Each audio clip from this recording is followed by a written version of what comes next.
Good evening, civil engineers. Welcome to CPDI Institute. Today we will talking about a topic lean concrete, normal concrete and rich concrete. आज हम लोगों को देखना है, इधर देखिए आप लोग पीछे, कहाँ दिमाग है, इधर देखो।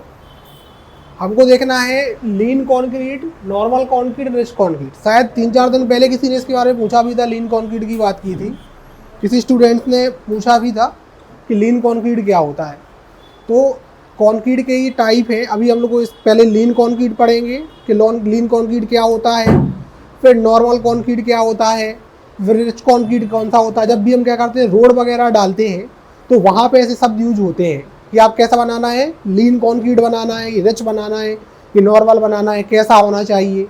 जैसे आपने रिजिड पेवमेंट देखा होगा, जो रोड डलता है सीसी रोड होता है, तो उसमें बेस लेयर, सब बेस लेयर, लेयर्स डलती हैं।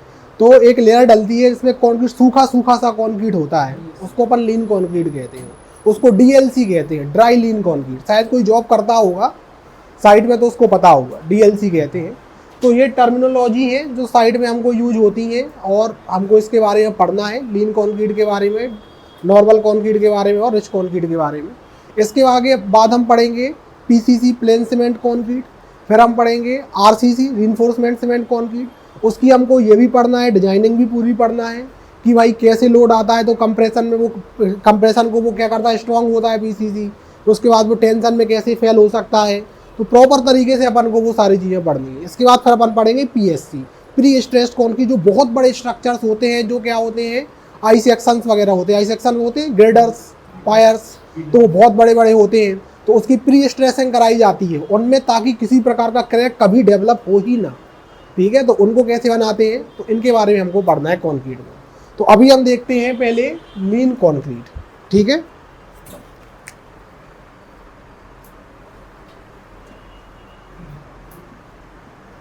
लीन कंक्रीट ये क्या होता है, the concrete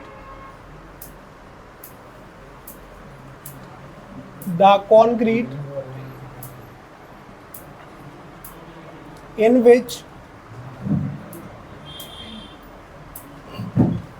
cement content, the concrete in which cement content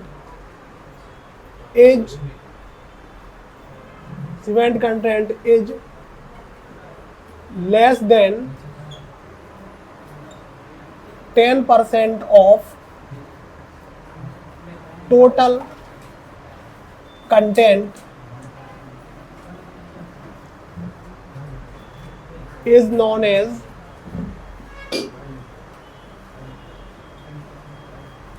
lean concrete.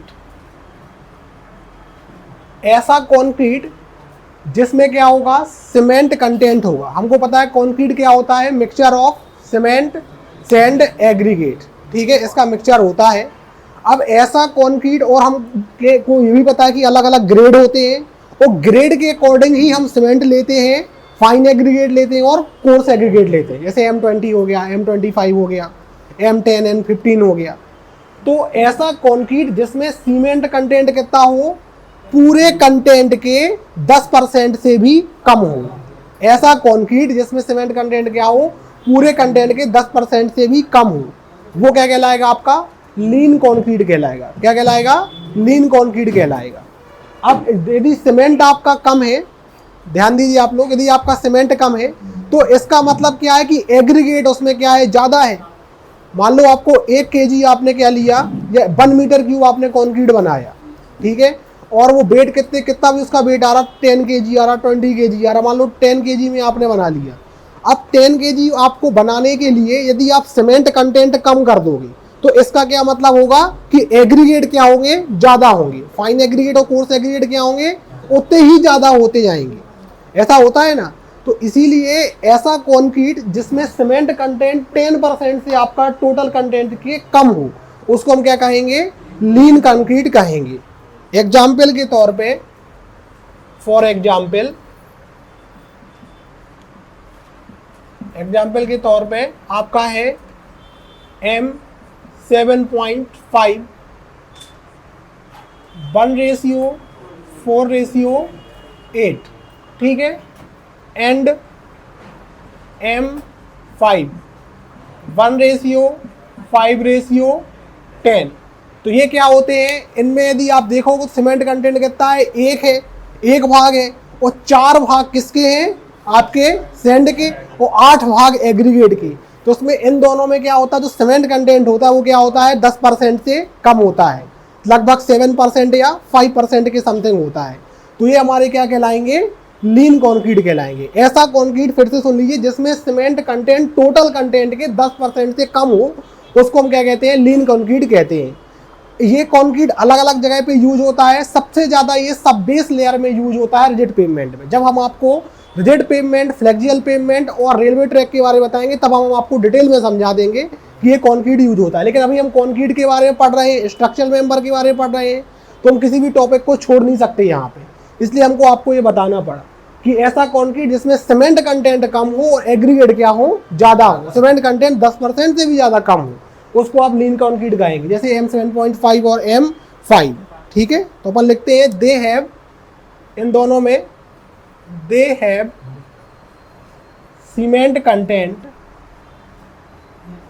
Less than 10%, they have cement content less than 10%। कहाँ पे यूज होते हैं ये, तो it is widely used in floors and foundation, floors and foundation and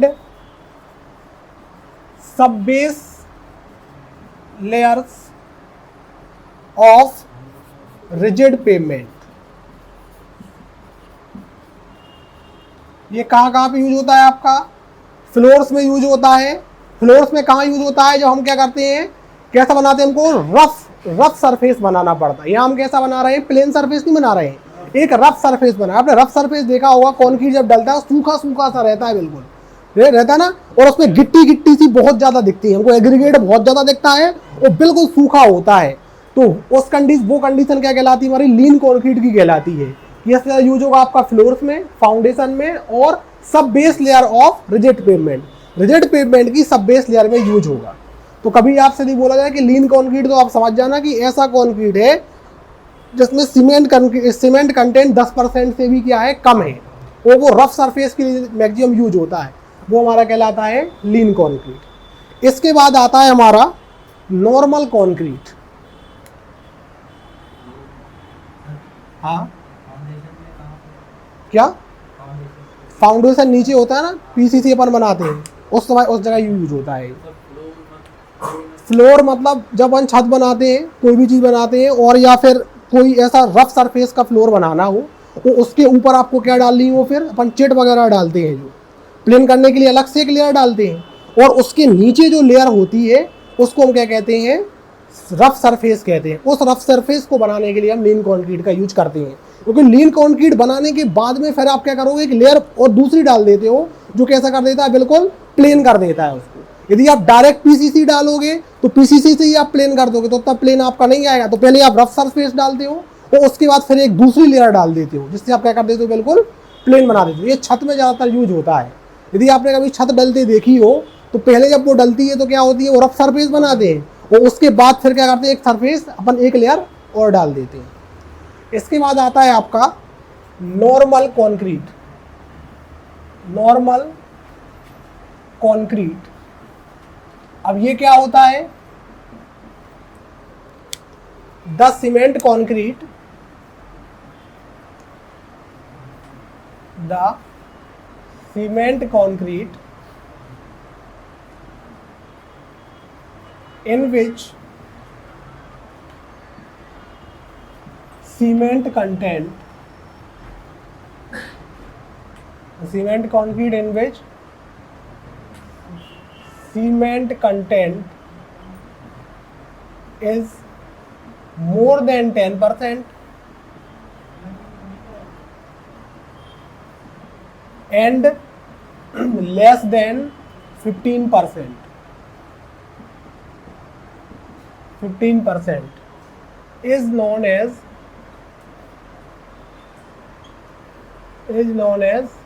normal concrete.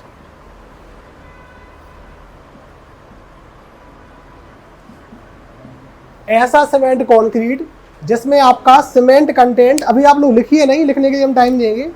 ऐसा cement concrete जिसमें आपका क्या होगा, सीमेंट कंटेंट 10% से ज़्यादा हो और 15% से कम हो, वो आपका क्या कहलाएगा, नॉर्मल कंक्रीट कहलाएगा। इसमें आपको जो प्रोपोर्शन होगा सीमेंट का, आपको लगभग अच्छा दिखेगा, बहुत ज़्यादा भी नहीं दिखेगा और बहुत ज़्यादा रफ भी नहीं दिखेगा, तो इसको हम क्या कहते हैं, नॉर्मल कंक्रीट कहते हैं। इसके लिए एग्जाम्पल हम देखें, फॉर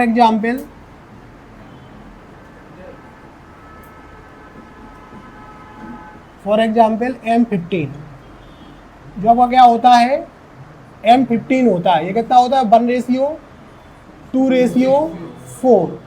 इसमें आपका कितना होता है, लगभग 14% आपका क्या होता है, लगभग कितना, 14% आपका क्या होता है, सीमेंट होता है। यदि आप सीमेंट कंटेंट निकालें टोटल प्रोपोर्शन का, तो लगभग कितना आएगा, 14% आएगा। तो 14% है तो आपका कितना है, 15 से कम है, या फिर जो भी आपको प्रोपोर्शन लेना हो, ये आप पे डिपेंड करता है कि जो भी आप प्रोपोर्शन ले रहे हो, बस उसका सीमेंट कंटेंट 10 to 15% होना चाहिए। यदि 10 to 15% से वो क्या है, आपका बीच में है, तब आपका वो क्या कहलाएगा, नॉर्मल कंक्रीट कहलाएगा। ठीक है, ये आपका डीपीसी, आरसीसी और फ्लोर फिनिश में यूज होता है।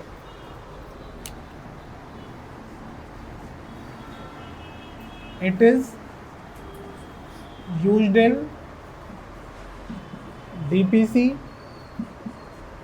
RCC and floor finish. जहाँ पे आपको फिनिशिंग का काम करना होता है, वहाँ पे आप इसको यूज करते हैं, क्योंकि आपका जो लीन कंक्रीट बनता है वो आपका रफ सरफेस देता है, और जो आपका क्या होता है, जो आपका नॉर्मल कंक्रीट और रिच कंक्रीट होते हैं, उसमें क्या होता है, सीमेंट कंटेंट ज़्यादा होता है, तो वो क्या करता है, ज़्यादा सीमेंट होगा तो ऊपर आ जाएगा, ठीक है, तो पूरी फिनिशिंग दे देगा। तो नॉर्मल जो आपका क्या होता है, कंक्रीट होता है, ये आपको क्या देता है, एक अच्छी फिनिशिंग दे देता है। तो आप डीपीसी, आरसीसी और फ्लोर फिनिश के लिए यूज इसको करते हैं। इसके बाद आता है आपका rich concrete. Rich concrete,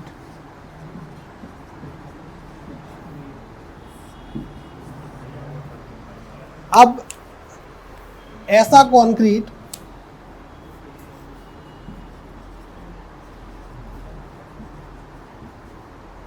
the cement concrete in which cement content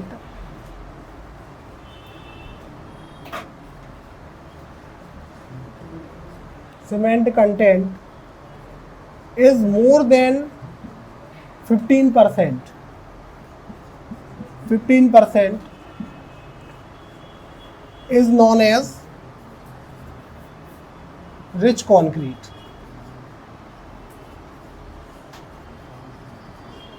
अब ऐसा कंक्रीट जिसमें आपका क्या होगा, जो आपका सीमेंट कंटेंट है टोटल कंटेंट का, वो क्या होगा, आपका 15% से ज़्यादा होगा, वो आपका क्या कहलाएगा, रिच कंक्रीट कहलाएगा। ठीक है, फॉर एग्जाम्पल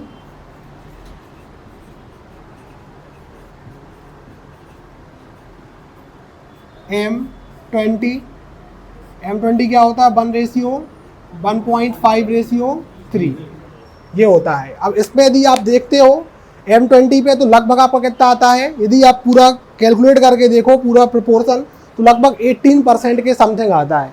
तो 15% से आपका क्या जा रहा है, ज़्यादा जा रहा है, तो इसमें सीमेंट की मात्रा ज़्यादा है। अब देखो सीमेंट क्या होता है कि सीमेंट एक तो क्या होता है, बाइंडिंग मटेरियल है, और दूसरी बात वो क्या होता है, बहुत ही ज़्यादा पाउडर फॉर्म में रहता है, तो उसका पेस्ट बन जाता है और वो एग्रीगेट के ऊपर आता है। तो आपके जो आपका फ्लोर होता है, या फिर आप कहो कि जो भी आपका सरफेस है, सरफेस को एक बिल्कुल क्लियर क्लीन फिनिश देता है। वो जितना ज़्यादा आप कम सीमेंट दोगे, उतनी ज़्यादा आपको गिट्टी ज़्यादा दिखेगी, समझते हो, उतना एग्रीगेट ज़्यादा दिखेगा, और जितना ज़्यादा आपका सीमेंट क्या होगा, ज़्यादा होगा, उतना ज़्यादा आपको क्या होगा, फिनिशिंग वो अच्छी देगा। ठीक है, अब फिनिशिंग तो देगा, लेकिन प्रॉपर्टी उसकी चेंज हो जाती है। भाई कम है तो अलग है, ज़्यादा है तो अलग है, प्रॉपर्टी अलग अलग जगह चेंज होगी। तो आपको इतना पड़ा लीन, नॉर्मल, रिच कॉन्क्रीट। ये कहाँ पे यूज होता है आपका? स्ट्रक्चरल मेंबर में यूज होता है आपका। ये जगह नहीं है लिखने की पूरी, तो अपन लिख देते हैं स्ट्रक्चरल मेंबर। स्ट्रक्चरल मेंबर में जैसे आपके कॉलम है, ठीक है, बीम है, इन जगह पे आपका ये यूज होता है, ठीक है। जो भी आपके हैवियर लोड जहाँ पे आने वाला है, जैसे कॉलम बीम होता है सबसे ज़्यादा, तो इनमें आपका रिच कॉन्क्रीट यूज होता है। तो ये आपके 3 प्रकार के कॉन्क्रीट हैं जो साइड में सबसे ज़्यादा बोले जाते हैं, पूछे जाते हैं। हमको पता नहीं होगा तो हमको दिक्कत होती है। तो आपको पता होना चाहिए कि ऐसा कॉन्क्रीट जो आपका क्या है 10% से कम, जिसमें सीमेंट कंटेंट है टोटल कंटेंट की, किसके? टोटल कंटेंट की 10% से कम है, तो हमारा वो लीन कॉन्क्रीट होगा। ऐसा सीमेंट कॉन्क्रीट जिसमें हमारा सीमेंट कंटेंट टोटल कंटेंट के कितने होगा? 10 से 15% होगा, वो हमारा क्या कहलाएगा? Normal concrete. और जिस ऐसा सीमेंट कॉन्क्रीट जिसमें हमारा क्या होगा? सीमेंट कंटेंट टोटल कंटेंट के 15% से भी ज़्यादा होगा। सीमेंट की रिचनेस है, सीमेंट की क्या है उसमें? रिचनेस है, तो वो हमारा क्या कहलाएगा? रिच कॉन्क्रीट कहलाएगा। तो हमारे 3 प्रकार के कॉन्क्रीट होते हैं, लीन कॉन्क्रीट, नॉर्मल कॉन्क्रीट और रिच कॉन्क्रीट। क्या तो हम बनाएंगे तो पता नहीं चलेगा कि हम कितना डाल रहे हैं? हमें खुद बनाना है ना, हम खुद इंजीनियर, हम खुद किसी मजदूर से बोलेंगे आप तो खुद बनाओगे नहीं, लेकिन बोलोगे ना कि तुम्हें इतना लेना है, तुम्हें तो बताना पड़ेगा। वो तो आपने कभी घर में भी सुना होगा, तो क्या सुना होगा कि जो आपका मजदूर होता है वो मिस्त्री होता है। तो मिस्त्री क्या कहता है? 1 3 का बना दो मसाला, मतलब वो मोटार की बात कर रहा है। 1 2 4 का बना दो, इतना ही बना दो। मजदूर को थोड़ी, उसने थोड़ी इंजीनियरिंग पढ़ के आया है, वो उसने 1 2 4 का बोल दिया तो उसने एक क्या तसला लिया, सीमेंट डाल दिया, 2 तसले सैंड डाल दिए, 4 तसले एग्रीगेट डाल दिए। उसको थोड़ी पता कि M15 है ये, अब आपने उससे बोल दिया, उसने डाल दिया। हमें पता होना चाहिए कि वो कितना होता है। तो आप यदि क्या करेंगे, सीमेंट कंटेंट आप देखेंगे कि जब आप कम सीमेंट कंटेंट डाल रहे हैं 10% से कम, तो लीन कॉन्क्रीट बनेगा। और 10 से 15% आपने डाला तो क्या होगा? नॉर्मल कॉन्क्रीट बनेगा। और यदि आपका 15 से भी ऊपर जा रहा है, उससे ही ज़्यादा आपने डाल दिया, तो क्या बनेगा? आपका रिच कॉन्क्रीट बनेगा। तो ये हमारे ऊपर डिपेंड करता है। आपने देखा होगा कि जैसे जैसे ग्रेड आगे बढ़ता है, वैसे वैसे क्या होता है? एग्रीगेट और सैंड कम होती जाती है और सीमेंट बढ़ता जाता है। ऐसा ही होता है ना। यदि आप M10 से बात करो तो M10 136 आएगा, तो 6 गुना एग्रीगेट ज़्यादा है। फिर इसके बाद आया M15, तो क्या हुआ? 124, तो 4 गुना ज़्यादा है। फिर M20 आया, तो क्या हुआ? 1.53, 3 गुना ज़्यादा। फिर M25, 2 गुना ज़्यादा। तो जैसे ग्रेड आपका बढ़ता जाएगा वैसे प्रोपोर्शन लगभग सेम होता जाता है, मतलब एग्रीगेट आपका कम होता जाता है। तो ये आपके हो गए lean, normal and rich concrete. Engineers, now we will talk about plain cement concrete, reinforcement cement concrete and prestressed cement concrete. अब आप देखिए, सबसे पहले हम देखते हैं प्लेन सीमेंट कॉन्क्रीट के बारे में। ये हमारा होता है PCC। ये जनरली आप लोगों को थोड़ा थोड़ा सबको पता होगा, आपने पहले भी पढ़ा होगा कि प्लेन सीमेंट कॉन्क्रीट क्या होता है, जहाँ पे हम रीइंफोर्समेंट नहीं देते हैं, ठीक है। लेकिन फिर भी हम आपको बता रहे हैं क्योंकि हमारा काम है बताना, तो बताना ही पड़ेगा हमें। तो अपन लिखते हैं the cement concrete, the cement concrete in which no reinforcement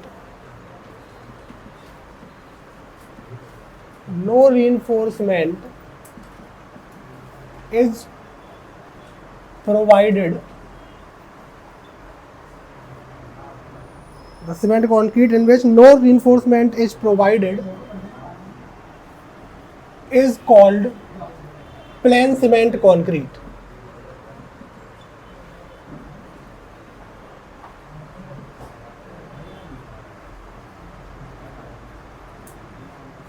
ऐसा कंक्रीट जिसमें आप किसी प्रकार का रीइंफोर्समेंट प्रोवाइड नहीं करते हैं, चाहे वो लीन कंक्रीट हो, चाहे वो नॉर्मल कंक्रीट हो, चाहे वो आपका रिच कंक्रीट हो।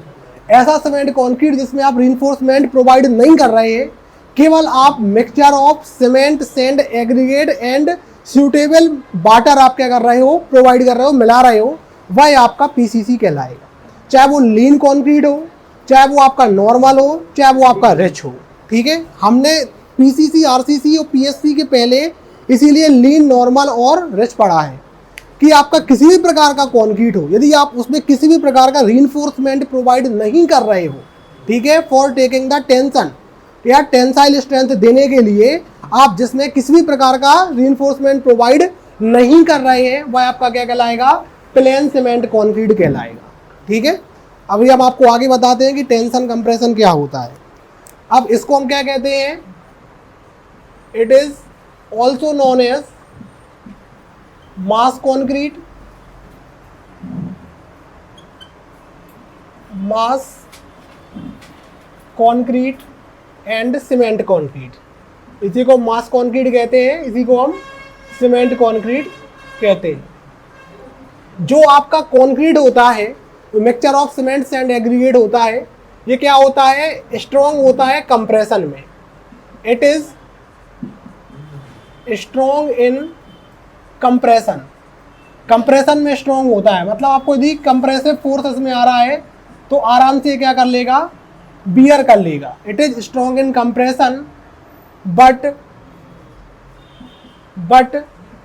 वीक इन टेंशन, लेकिन इसकी जो टेंसाइल स्ट्रेंथ होती है वो बहुत ही ज़्यादा कम होती है। इधर ध्यान दीजिए आप लोग, सीमेंट कंक्रीट बनाया गया जो, ये आपका क्या होता है, कंप्रेशन में तो बहुत स्ट्रॉन्ग होता है, कंप्रेसिव फोर्स ये आराम से क्या कर लेता है, बियर कर लेता है। मान लो कॉलम है, कॉलम में कौन सा फोर्स आता है, कंप्रेसर नहीं आता है उसमें, तो कंप्रेसिव फोर्स वो आराम से बियर कर लेता है, लेकिन टेंशन में क्या होता है, वो फेल हो जाता है।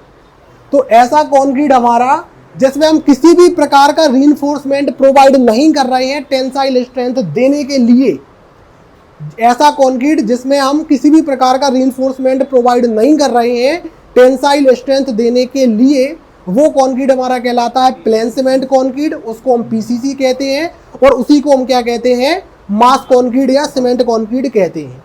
जो आपका पीसीसी होता है ये आपका कंप्रेशन में स्ट्रांग होता है, कंप्रेसिव फोर्स इसका आराम से बियर कर लेता है, लेकिन टेंसाइल स्ट्रेंथ इसकी क्या होती है, बहुत ही ज़्यादा वीक होती है। जहाँ टेंसाइल स्ट्रेंथ की बात आएगी वहाँ वो फेल हो जाएगा। हमेशा ये टेंशन में ही क्या होता है, फेल होता है। अब ये कहाँ कहाँ पे यूज होता है आपका,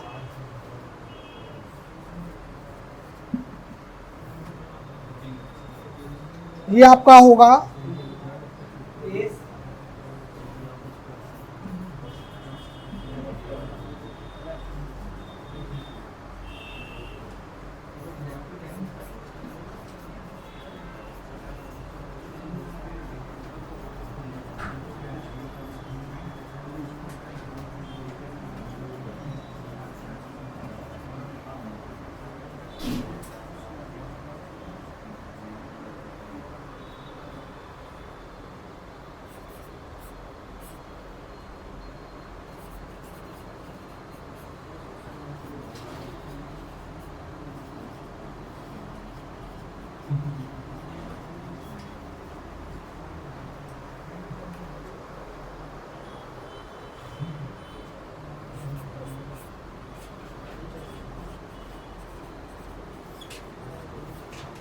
ये आपका कहाँ कहाँ पे यूज होगा, यदि आपका मैसिव ग्रेविटी डैम से, जो ग्रेविटी डैम्स बनाए जाते हैं, आपने डैम पढ़े होंगे इंजीनियरिंग में, दो प्रकार के होते हैं, अर्थन डैम और ग्रेविटी डैम, जो कंक्रीट के बनते हैं, तो वहाँ पे हम पीसीसी का यूज करते हैं।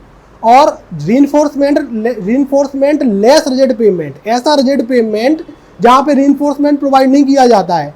आपने देखा होगा कि जो छोटी छोटी गलियाँ होती हैं अपने घरों के आसपास, मोहल्ले गलियाँ होती हैं, वहाँ पे क्या रिजिड पेवमेंट डाला जाता है, रोड डाला जाता है, सीसी रोड, उसमें रीइंफोर्समेंट प्रोवाइड नहीं करते हैं, तो वो क्या होता है, आपका रीइंफोर्समेंट लेस रिजिड पेवमेंट होता है।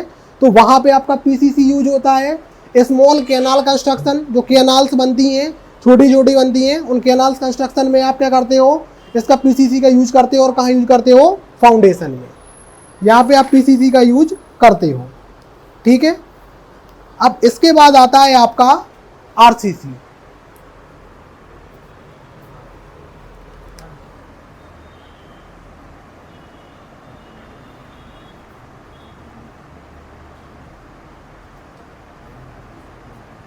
Reinforcement cement concrete, reinforcement cement concrete. तो the cement concrete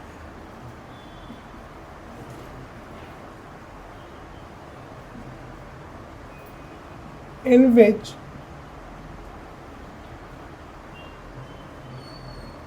the cement concrete in which reinforcement is provided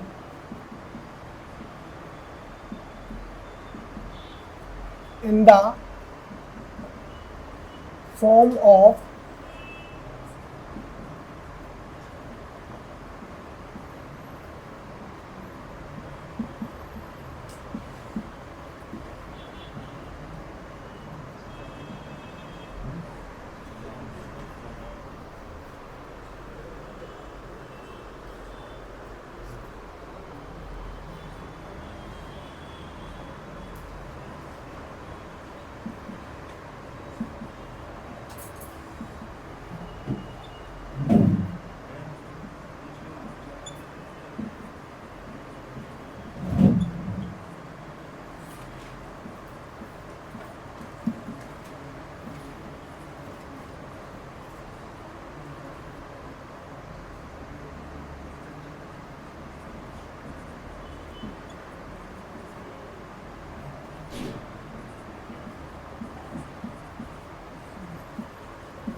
अब आप देखिए ऐसा सीमेंट कंक्रीट जिसमें हम क्या करते हैं, रीइंफोर्समेंट प्रोवाइड करते हैं। क्या करते हैं?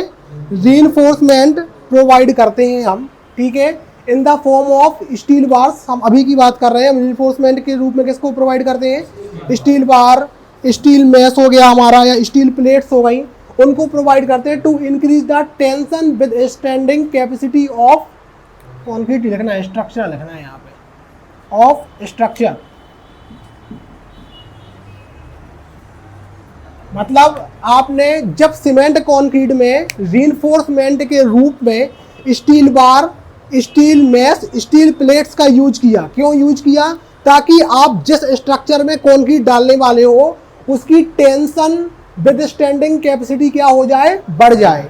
कि मतलब कंप्रेशन आएगा तो कंक्रीट झेल ही रहा है, और साथ में आपने क्या डाल दिया? स्टील डाल दिया, रीइंफोर्समेंट डाल दिया, इसके लिए कि ताकि वो टेंशन भी जो आए उसको भी आराम से क्या कर ले, वो बियर कर पाए, झेल ले, ठीक है। इसलिए आपने उसमें क्या किया? रीइंफोर्समेंट जब प्रोवाइड कर दिया तब आपका वो क्या कहलाएगा?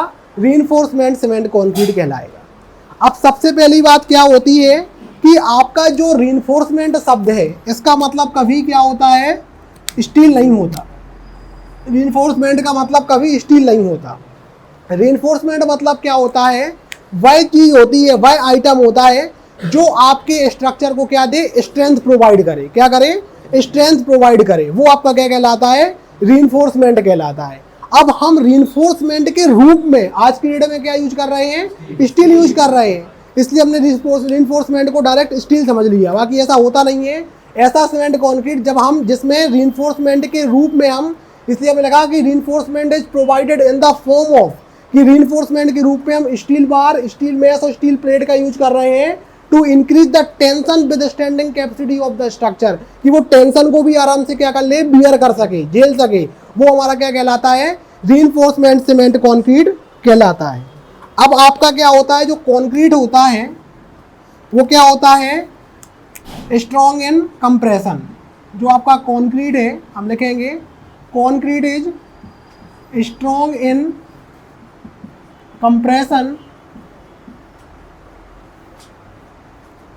and steel is strong in tension। Steel क्या होता है आपका? टेंशन में स्ट्रॉन्ग होता है। That's why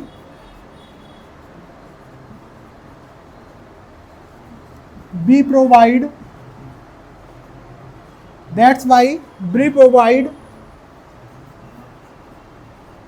steel in the form of reinforcement।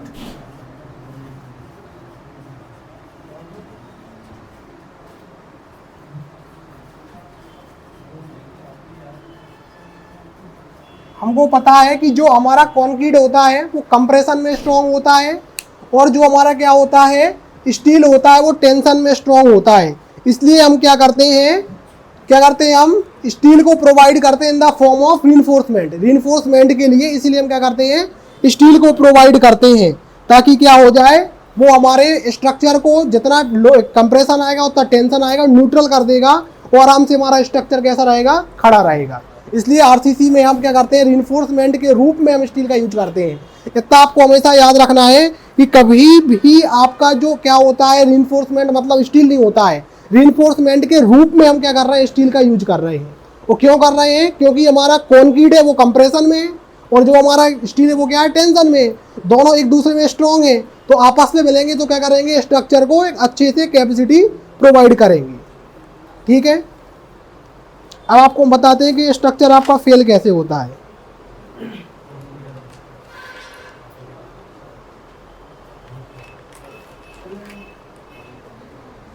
नहीं चल दो, लिख लिया आपने, इसको लिख लो पहले।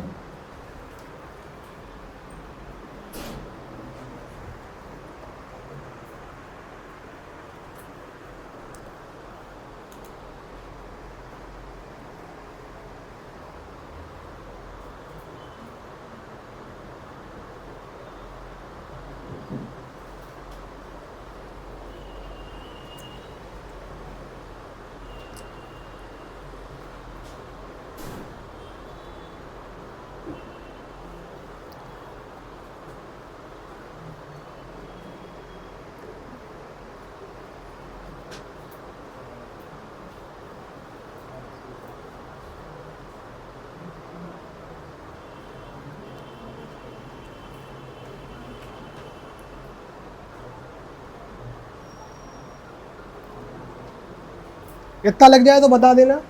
ये लग गया सभी का?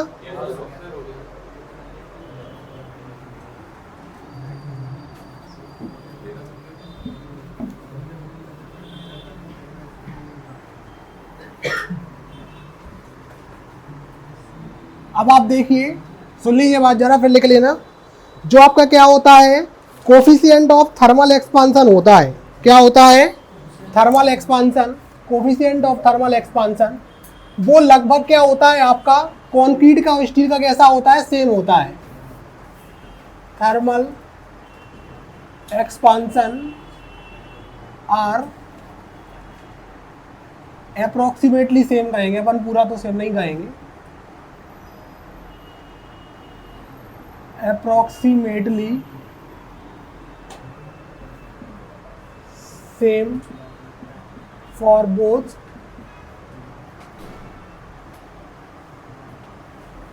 Concrete and steel. ठीक है, जो आपका थर्मल एक्सपांसन है किसके लिए, कंक्रीट के लिए और स्टील के लिए, ये कैसा है आपका लगभग सेम होता है।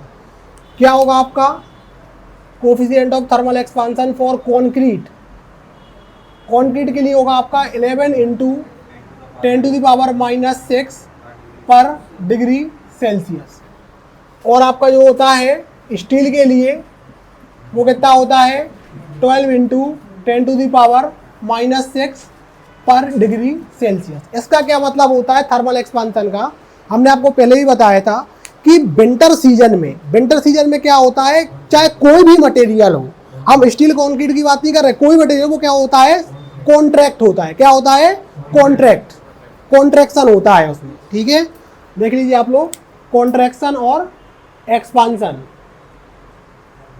ये सब आपको लिखते जाना है कि आप फ्यूचर में आपको ये सारी चीज़ें भूल ना जाए। हम आपको ऐसा ही पढ़ा रहे हैं कि दिमाग में सेट हो जाए, जल्दी जल्दी बताने के लिए हम आपको सब इकट्ठा बता देंगे कि सब उड़ जाएगा, कि प्रॉपर तरीके से हम आपको बताते हैं कि जो भी बताएं कम से कम वो दिमाग में बैठा रहे, सेट रहे आराम से। और जल्दी जल्दी हमने आपको बताया, प्रॉपर लिखाया नहीं, हमने आपको केवल बोल दिया तो वो वहीं का वहीं उड़ जाता है। और हमने आपसे बोला है कि हम प्रयास करेंगे कि प्रॉपर आपको नोट्स प्रोवाइड करें, जितना हमने बोला है और जितना लिखा है वो सब आपको PDF के फॉर्म में मिल जाएगा, हैंड रिटन फॉर्म में। तो आपका जो थर्मल एक्सपांसन होता है वो जैसे जब ठंडियों के टाइम में विंटर सीजन में कॉन्ट्रैक्ट हुआ, कॉन्ट्रैक्ट मतलब सिकुड़ना, और गर्मियों के टाइम में समर सीजन में एक्सपांडिंग होती है, एक्सपांसन होता है, फैलना होता है। तो कंक्रीट और स्टील इनका जो कोफिशिएंट ऑफ थर्मल एक्सपांसन लगभग क्या है, सेम है। तो ये साथ में ही क्या होंगे, लगभग साथ में ही क्या होंगे, फैलेंगे वो साथ में ही क्या होंगे, सिकुड़ेंगे। तो एक साथ जब इसमें कॉन्ट्रैक्शन और एक्सपांशन होगा तब स्ट्रक्चर के फेल होने की क्या होती है, जो कंडीशन बहुत ही कम हो जाती है कि फिर स्ट्रक्चर आपका फेल इजीली नहीं होता है। इसलिए हम क्या करते हैं, हमेशा कंक्रीट के साथ में स्टील को ही डालते हैं। यदि आप अदर मटेरियल लोगे, ये क्वेश्चन अधिकतर इंटरव्यू में पूछा जाता है कि मान लो हमारे पास बहुत पैसा है या हम बहुत गरीब हैं और हमको क्या डालना है, सोने के बार्स डालने हैं। भाई जो बड़े बड़े बिल्डर्स हैं, बहुत अमीर आदमी है, आपने देखा होगा, वो तो सोने की भी डलवा सकते हैं कि सोने के बार डलवाने, चांदी के बार डलवाने हैं, तो क्या डला सकते हैं क्या? नहीं डला सकते, क्योंकि उसका जो थर्मल एक्सपेंशन क्या होगा, बहुत अलग होगा। पता चला कि स्टील आपका कॉन्क्रीट आपका फैला और वो वहीं सिकुड़ा रह गया और स्ट्रक्चर आपका फेल हो गया। तो इसलिए आपको कॉन्क्रीट के साथ में स्टील इसीलिए डालना पड़ता है। पहली कंडीशन आपकी ये है कि कॉन्क्रीट क्या रहता है, कंप्रेशन में स्ट्रॉन्ग है, और दूसरी बात क्या है आपकी, स्टील आपका टेंशन में आपका स्ट्रॉन्ग है। तो दोनों क्या कर देंगे, आपस में न्यूट्रल हो जाते हैं।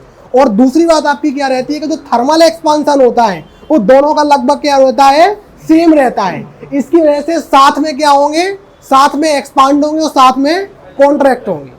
ऐसा ही होता है ना, ऐसा ही होता है। शादियों में क्या होता है, कुंडली मिलाई जाती है कि भाई दुख में भी तो हमारे साथ में रहना और सुख में भी हमारे साथ में रहना, कि हम एक्सपांड हुए बढ़ गए तो भी तो हमारे साथ में बढ़ना, और कॉन्ट्रैक्शन जब हुआ जब हम घट गए तो घटने में भी हमारे साथ में रहना। ठीक है, इसलिए कॉन्क्रीट के साथ में हमेशा क्या रहता है, स्टील रहता है। अब आप देखिए, अभी लिखिए मत, देखते जाइए। जो आपका स्ट्रक्चर होता है कॉन्क्रीट का, जो आपका कॉन्क्रीट का स्ट्रक्चर है, मान लो कैसा है, ये कोई आपका स्ट्रक्चर है, यहां पे क्या आ रहा है, आपका लोड आ रहा है। ठीक है, क्या होता है इसमें, ऊपर आपका क्या होता है, कंप्रेशन होता है, और नीचे आपका क्या होता है, टेंशन होता है। तो जब ये स्ट्रक्चर आपका क्या होगा, फेल होगा, तो कैसा होगा,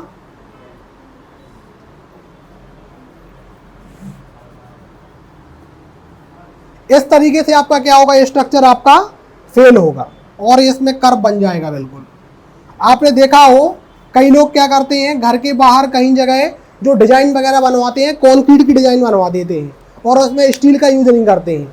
तो समय आने पे क्या होता है कि उसमें लोड पड़ता है, तो जो कंप्रेशन होता है, ऊपर का पार्ट होता है, वो तो कैसा रहता है, ठीक रहता है, लगभग ठीक रहता है, पूरा तो नहीं रहता है, और नीचे से वो क्या होने लगता है, फेल होने लगता है, और स्ट्रक्चर आपका क्या कर देता है, फेल कर देता है। तो आपका फेल हमेशा इस टाइप से होगा।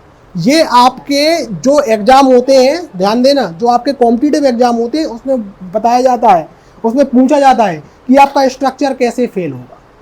और दूसरी बात आपको सबसे इंपॉर्टेंट चीज बताएं, यदि आरसीसी में, यदि आरसीसी स्ट्रक्चर आपका फेल हो रहा है कभी भी, ऐसा स्ट्रक्चर जिसमें रीइंफोर्समेंट डला हो कंक्रीट के साथ में, तो किस वजह से फेल होगा, वो हमेशा स्टील के फेल होने की वजह से या टेंशन की वजह से हमेशा क्या होगा, फेल होगा। सबसे पहले गलती किसकी मानी जाएगी, स्टील की गलती मानी जाएगी, कि यदि आपका स्टील क्या हो गया, पहले फेल हो गया, तो स्ट्रक्चर को फेल करेगा। कभी कंक्रीट कभी पहले फेल नहीं करता, पहले कौन फेल करता है, स्टील आपका फेल करवाता है स्ट्रक्चर को। ये कहते हैं ना कि बड़ी गाड़ी छोटी गाड़ी क्या हुई, आपस में टकराई तो बड़ी गाड़ी की गलती मानी जाएगी। तो यहाँ पर तुम्हें बुलाया ही इसीलिए गया था कि तुम इसको टेंशन प्रोवाइड करो, मतलब टेंशन से बचा सको, टेंसाइल स्ट्रेंथ अच्छी दे सको, और तुम ही पहले फेल हो गए तो पूरा स्ट्रक्चर क्या हो गया, फेल हो गया। ये आपका माना जाता है क्या, आरसीसी में, कि यदि आप लोग लिख सकते हो, मैं लिख भी देता हूं कि if RCC structure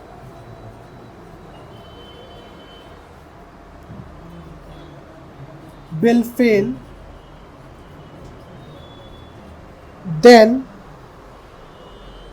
steel will fail firstly.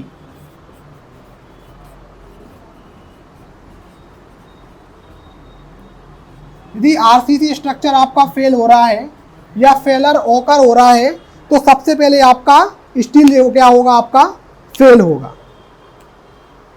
ठीक है, इतना आप लोग लिख लीजिए, ये वाला पार्ट लिख लिया। ये फेलर का है कि जैसे यदि आपका कोई भी आपका ये स्ट्रक्चर बना हुआ है सीधा, और इसमें आपका क्या है, कंक्रीट बस है, और आपका क्या है, इसमें लोड आएगा, तो इस तरीके से वो फेल होगा कि नीचे का पोर्शन ऐसा हो जाएगा, फेल होता जाएगा, ऊपर से ऐसा फेल होता जाएगा। तो उसका ऊपर ने डायग्राम बना दिया, ठीक है, हाँ, और ये अपना फेल होता जाएगा। और एक चीज़ बता दूं कि जो आपका क्या रहता है, जो आपका कंक्रीट होता है, स्टील होता है, आप स्टील लगाते हो, स्टील में जब क्या लगाते हैं हम, कंक्रीट लगाते हैं, तो इसमें क्या होता है, जब स्टील में कंक्रीट लगता है तो कोरोजन से भी वो उसको बचा लेता है।